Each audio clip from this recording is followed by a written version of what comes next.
Hi friends, welcome to our channel. 2023ஆம் வருடத்திற்கான சித்ரா பௌர்ணமியை பற்றி தான் இன்னைக்கு நாம் பார்க்க போகிறோம். பௌர்ணமியில் மிகவும் சிறப்பு வாய்ந்ததாக கருதப்படுவது சித்ரா பௌர்ணமி ஆகும். இந்த தினத்தில் தான் நமது இல்லங்களில் சித்ரா பௌர்ணமிக்கு உண்டான பூஜையை நாம் செய்ய வேண்டும். சித்ரா பௌர்ணமி என்பது சித்திரை நட்சத்திரமும் பௌர்ணமி திதியும் சேர்ந்து வரும் நாளாகும். இந்த நாளில் தான் சித்ரகுப்தர் பிறந்தார். இந்த சித்ரகுப்தர் பிறந்த நாளையே நாம் சித்ரா பௌர்ணமியாக கொண்டாடுகின்றோம். இந்த நாளில் நாம் சில வகையான பொருட்களை தானமாக கொடுத்தோம் என்றால் நாம் தெரிந்தோ தெரியாமலோ செய்த பாவங்களை சித்ரகுப்தர் அழித்து விடுவார். அதே மாதிரியே இந்த சித்ரா பௌர்ணமி தினத்தன்று நமது இல்லங்களில் ஸ்ரீ சத்யநாராயண பூஜையை செய்யலாமா? அன்றைய தினத்தில் நாம் சித்ரா பௌர்ணமிக்கான விரதத்தை மேற்கொள்ளும் போது எந்த வகையான உணவுகளை எடுத்துக்கொள்ள வேண்டும், எந்த வகையான உணவுகளை நாம் கட்டாயமாக தவிர்க்க வேண்டும், அதை இப்போ நாம் பார்க்கலாம். ஒரு சிறிய வேண்டுகோள், இந்த பதிவு பிடிச்சிருந்ததுன்னா லைக் பண்ணுங்கள், ஷேர் பண்ணுங்கள், கமெண்ட் பண்ணுங்கள், மறக்காமல் சப்ஸ்கிரைப் பண்ணுங்கள். வாங்க இப்போ இந்த பதிவில் நம்ம போகலாம். பௌர்ணமியில் மிகவும் சிறப்பு வாய்ந்ததாக கருதப்படுவதுதான் சித்ரா பௌர்ணமி. சித்ரா பௌர்ணமி என்பது சித்திரை நட்சத்திரமும் பௌர்ணமி திதியும் சேர்ந்து வருவதாகும். இந்த நாளில்தான் சித்ரகுப்தர் பிறந்தார்.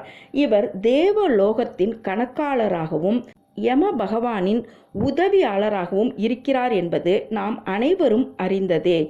இந்து புராணங்களின்படி சித்ரகுப்தர் பூலோகத்தில் இருக்கின்ற அனைத்து மக்களின் தீய மற்றும் நல்ல செயல்களை கண்காணிக்கும் கண்காணிப்பாளராக இருக்கிறார்.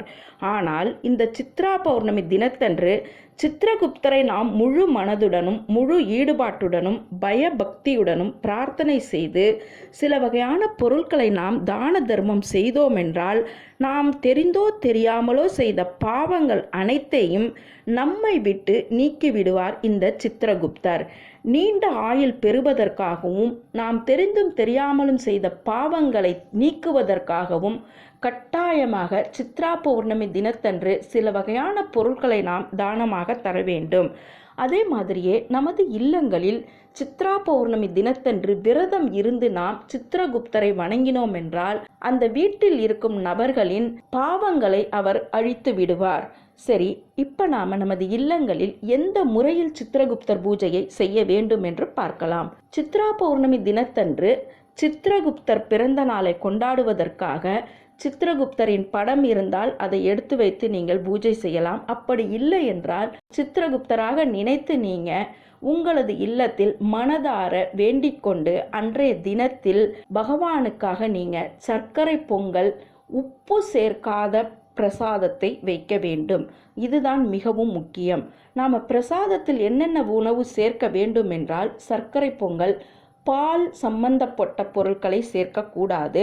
அதே மாதிரியே உப்பு சம்பந்தப்பட்ட பொருட்களை சேர்க்கக்கூடாது. மற்றபடி நீங்கள் இனிப்பு வகைகள் எது வேணாலும் செய்து வைக்கலாம். இதுதான் மிகவும் முக்கியம்.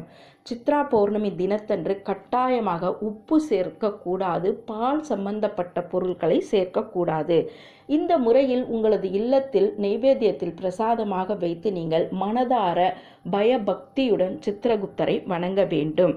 அதே மாதிரியே இந்த சித்ரா பௌர்ணமி தினத்தன்று அம்பாளுக்கு வாசனை நிறைந்த மலர் மாலையை சூட்டி ஆபரணங்கள் அணிவித்து வழிபடுவது என்பது மிகவும் சிறப்பாகும். ஒருவரது இல்லத்தில் திருமண தடை இருந்தாலோ அல்லது குழந்தை பாக்கியம் இல்லாமல் இருந்தாலோ அவர்கள் சித்ரா பௌர்ணமி தினத்தன்று அம்பாளுக்கு மலர் மாலைகள் சூட்டி அன்றைய தினத்தில் தங்கம் வெள்ளி ஆபரணங்களை சூட்டி அவளுக்கு நெய்வேத்தியத்தில் சக்கரை பொங்கல் வைத்து நாம் பூஜை செய்ய வேண்டும். அதே மாதிரியே இந்த சித்ரா பௌர்ணமி தினத்தன்று ஸ்ரீ சத்யநாராயண பூஜை செய்யலாமா என்று கேட்டால் கண்டிப்பாக செய்யலாம். பௌர்ணமி திதியன்று தங்களது இல்லங்களில் மாலை நேரம் 5 மணிக்கு மேல் ஸ்ரீ சத்யநாராயண பகவானுக்கு பூஜைகள் செய்யலாம். அன்றைய தினத்தில் பச்சை நிறம் கொண்ட ஆடையை உடுத்தி கொண்டு நீங்கள் சத்யநாராயண பெருமாளுக்கு பூஜை செய்ய வேண்டும். அதே மாதிரியே சத்யநாராயண பெருமாளுக்கு பூஜை செய்யும் போதும் நீங்கள் சர்க்கரை பொங்கல் பிரசாதத்தில் வைக்க வேண்டும். இதுதான் மிகவும் முக்கியம். சரி, இந்த நாளில் நாம் என்னென்ன பொருட்களை எல்லாம் தானமாக தர வேண்டும் என்று பார்க்கலாம்.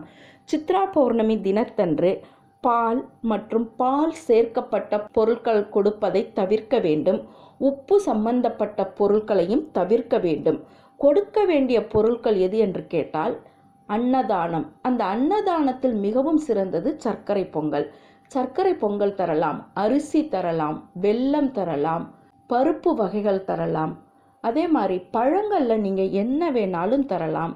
மிகவும் முக்கியமாக இந்த சித்ரா பௌர்ணமி தினத்தன்று குடை, செருப்பு, கம்பளி இந்த மாதிரியான பொருட்களை நீங்கள் குறைந்தது ஒரு ஆளுக்காவது தானமாக தர வேண்டும். இந்த மாதிரி தருவதினால் சித்திரகுப்தர் மனம் மகிழ்ந்து நம்மை ஆசிர்வாதம் செய்து நாம் தெரிந்தோ தெரியாமலோ செய்த பாவங்களை அவர் அழித்து விடுவார். சரி, இந்த வருடத்திற்கான சித்ரா பௌர்ணமி எந்த நாளில் வருகிறது என்று பார்க்கலாம். மே மாதம் 5ஆம் தேதி வெள்ளிக்கிழமை என்று பௌர்ணமி திதி வருகின்றது. அன்றைய தினத்தில் தான் நாம் சித்ரா பௌர்ணமியை கொண்டாட வேண்டும்.